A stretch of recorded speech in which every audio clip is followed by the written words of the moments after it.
महाविष्णु पुराण, जहाँ नरसिंह अवतार हिरण्यकशिपु को मारने के लिए आए थे।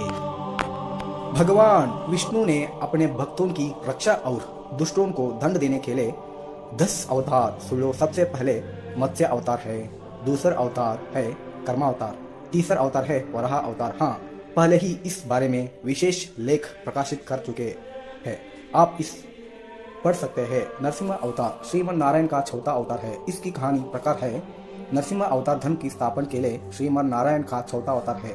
वैशाख की शुद्ध चतुर्दशी को प्रदोष काल में विष्णु अपने भक्त की रक्षा के लिए उन्होंने दुष्टों को दंड देने के लिए 10 अवतारों को खड़ा किया।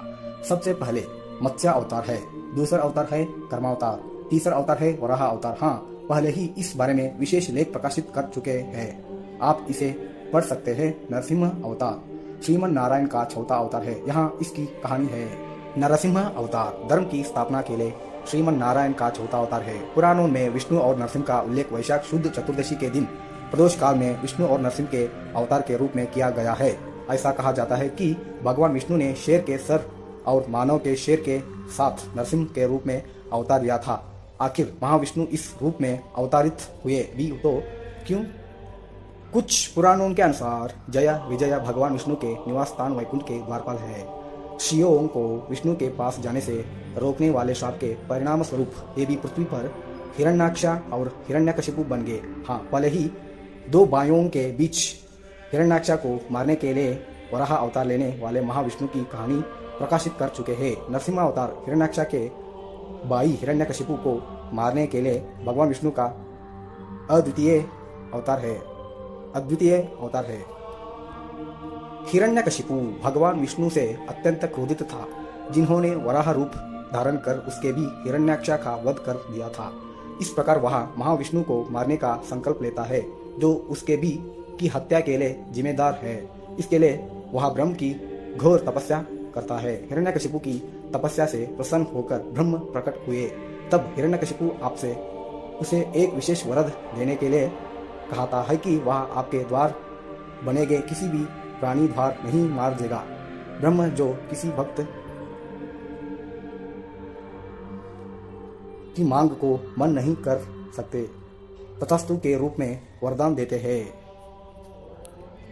ब्रह्म से वरदान प्राप्त हिरण्यकशिपु कहता कि उसके समान कोई नहीं है। विष्णु से नफरत करने वाले हिरण्यकशिप के घर एक बालक का जन्म हुआ। हिरण्यकशिप का प्रहलाद नामक पुत्र विष्णु भक्त था। हिरण्यकशिपु हरि से इतना नफरत करता था कि उसने अपने ही बेटे को मारने के भी योजना बनाई, जो विष्णु का भक्त था। वह अपने सैनिकों को प्रहलाद को पहाड़ी से धक्का देने का आदेश देता है। वह कहते हैं कि हाथियों से कुचलवाएगा। उसका कहना है कि जहरीले सांप ने काट लिया है।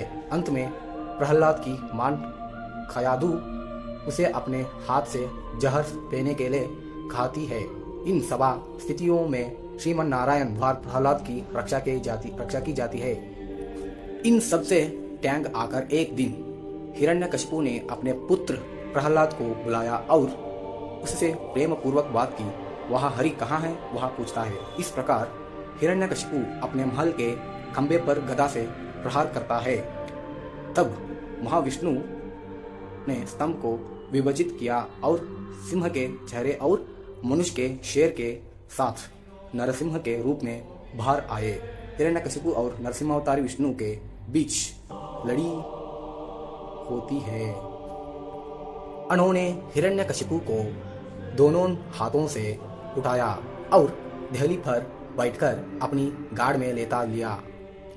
हिरण्यकशिपु का पेट काट दिया जाता है और अंते निकालकर हाथ के रूप में रख दी जाती है।